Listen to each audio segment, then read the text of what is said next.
Do you hear a J sound in this phrase? Could you? Could you?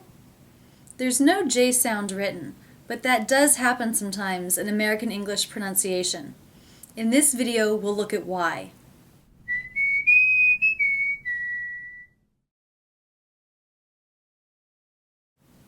I've had several people ask me about when the word you follows a T or a D sound.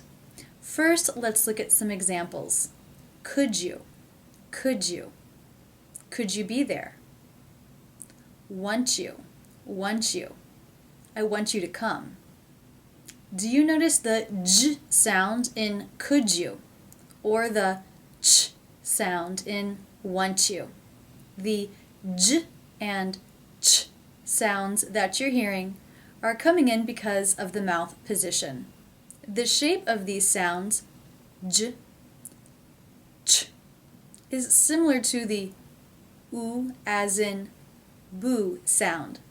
So what's happening is the lips are beginning to move for the U vowel sound even as they're making the T and the D consonants.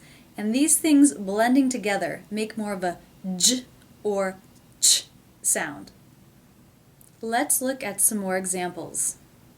What would you do? What would you do? What would you do? It doesn't have to be pronounced this way. Could you?